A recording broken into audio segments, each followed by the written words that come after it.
ಇಂದು ಅಂತಾರಾಷ್ಟ್ರೀಯ ಯೋಗ ದಿನಾಚರಣೆ ಹಿನ್ನೆಲೆ ಟಿವಿ9ನಲ್ಲಿ ಉಚಿತ ಆರೋಗ್ಯ ಶಿಬಿರವನ್ನು ಹಮ್ಮಿಕೊಳ್ಳಲಾಗಿತ್ತು. ಯುನೈಟೆಡ್ ಆಸ್ಪತ್ರೆಯ ವೈದ್ಯರ ತಂಡ ಟಿವಿ9 ಕಚೇರಿಗೆ ಆಗಮಿಸಿ ಸುಮಾರು 200ಕ್ಕೂ ಹೆಚ್ಚು ಸಿಬ್ಬಂದಿಯ ಆರೋಗ್ಯ ತಪಾಸಣೆ ಮಾಡಿದ್ರು. ಬಿಪಿ, ಶುಗರ್, ಇಸಿಜಿ, ದಂತ, ಕಣ್ಣು, ಮೂಳೆ ಸೇರಿದಂತೆ ಹಲವು ಪರೀಕ್ಷೆಗಳನ್ನು ಮಾಡಿದ್ದಾರೆ. ಇನ್ನು ಟಿವಿ9 ಜೊತೆ ಯುನೈಟೆಡ್ ಆಸ್ಪತ್ರೆಯ ಅಸಿಸ್ಟೆಂಟ್ ಜನರಲ್ ಮ್ಯಾನೇಜರ್ ಆನಂದ್ ಮಾತನಾಡಿದ್ದಾರೆ.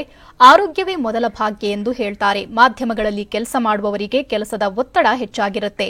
ಕೆಲಸದ ನಡುವೆ ನಾವು ಆರೋಗ್ಯಕ್ಕೆ ಹೆಚ್ಚು ಮಹತ್ವ ಕೊಡುವಂತಹ ಅಗತ್ಯ ಇದೆ. ಹೀಗಾಗಿ ನಾವು ಈ ಶಿಬಿರವನ್ನ ಹಮ್ಮಿಕೊಂಡಿದ್ದೇವೆ ಅಂತ ಹೇಳಿದ್ರು.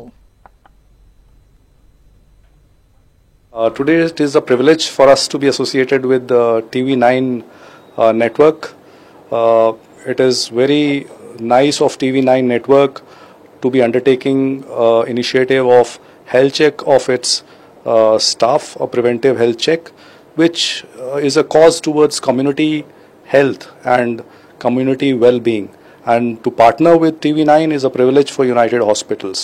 United Hospitals has been at the forefront of not only healthcare but also especially the preventive healthcare and more so towards cardiac preventive healthcare.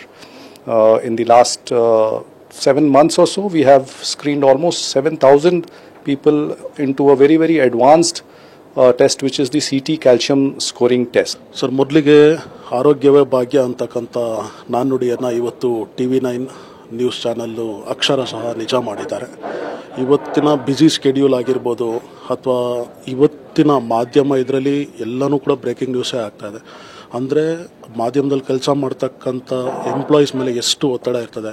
ಅವ್ರು ಟೈಮ್ ಸರಿಯಾಗಿ ಊಟ ಮಾಡೋದಕ್ಕಾಗಲ್ಲ, ಫ್ಯಾಮಿಲಿಗೆ ಟೈಮ್ ಕೊಡೋಕ್ಕಾಗಲ್ಲ, ಮೆಂಟಲ್ ಪ್ರೆಷರ್ ಇರ್ಬೋದು ಅಥವಾ ಎಲ್ಲ ಥರನೂ ಇರ್ತದೆ. ಸೊ ಆ ಒಂದು ಎಲ್ಲವನ್ನೂ ಕೂಡ ಪರಿಗಣಿಸಿ ಇವತ್ತು TV9 ಮಿಸ್ಟರ್ ಪ್ರಕಾಶ್ ಅವರು ಈ ಒಂದು ಇನಿಷಿಯೇಟ್ ಮಾಡಿದ್ದಾರೆ.